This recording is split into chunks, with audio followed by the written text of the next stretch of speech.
The billionaire CEO disguised himself as a food delivery man to go to his family's hotel for a blind date, but he was stopped by the lobby manager. Seeing that other delivery men were allowed in, the CEO questioned the reason. At that moment, a female server passed by and tried to convince the manager. However, she was scolded because the manager hadn't received any tips. So, he was intent on kicking the CEO out. Upon hearing that the food delivery was ordered by the hotel's general manager, the lobby manager reluctantly allowed him in. The female server then realized that the customer who wanted to order was the delivery man from earlier. She kindly advised him that earning money wasn't easy, and suggested he not dine at this hotel, but instead go to a nearby small restaurant for fried chicken, where he could eat for only $30. However, the CEO refused the girl's kind offer. As he was waiting for the blind date his mother had arranged for him, the blind date had just returned from abroad and didn't recognize the CEO. Seeing the CEO dressed in shabby clothes, she assumed he was an imposter and intentionally ordered a bottle of Romney Cantai wine, Australian lobster, and Italian white truffle. The female server, seeing the expensive dishes, deliberately claimed they were out of stock to prevent the CEO from being taken advantage of. She then recommended cheaper dishes. The blind date was furious upon hearing this and started shouting at the girl. She then accused the CEO of being a fraud, believing his goal was to ruin the blind date. The CEO stood up to leave the hotel, but the blind date noticed the delivery uniform on the chair. She confirmed that he was just trying to scam free food and drinks. She immediately called the lobby manager as the manager was about to kick the CEO out.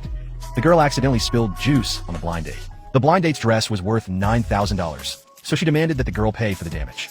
The girl couldn't afford to pay and was about to kneel and apologize, but the CEO immediately helped her up. Then, he transferred double the compensation to the girl via his phone. The blind date assumed he was pretending to be rich. The CEO ignored her and said that the girl had been slapped by the blind date. Now he wanted the girl to slap her back.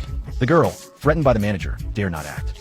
At that point, the CEO took the girl's hand and slapped the blind date. The blind date, enraged, called the hotel's general manager. When the general manager realized the troublemaker was the group CEO, he immediately greeted the CEO. Everyone was stunned by the scene.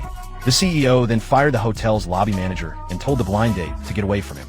He pulled the girl aside and told her that she didn't need to repay the $18,000 and would receive an extra $50,000, but only if she pretended to be the blind date and found ways to make the CEO's mother dislike her. She thought making the blind date fail wasn't that difficult. The next day, the girl wore strange clothes and dressed very differently, speaking in a thick local dialect, thinking this would make the CEO's mother dislike her. But unexpectedly, the CEO's mother thought she was just doing cosplay.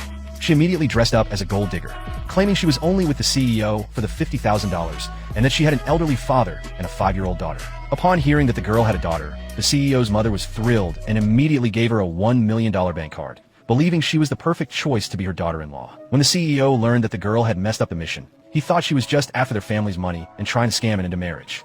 He immediately confronted her. At that moment, the girl received a call from her daughter's kindergarten teacher, saying her daughter had been in a fight with another child at school. She rushed to the kindergarten and, after learning the details, found out that the boy had tried to hit her daughter. Her daughter dodged lightly, causing the boy to fall and get injured. The boy's parents insisted that her daughter was the one who hit him and demanded that both the girl and her daughter kneel and apologize, or they would have the principal expel her daughter. With no other option, the woman had to kneel. Her daughter, realizing she had caused trouble for her mother, also knelt down to apologize together.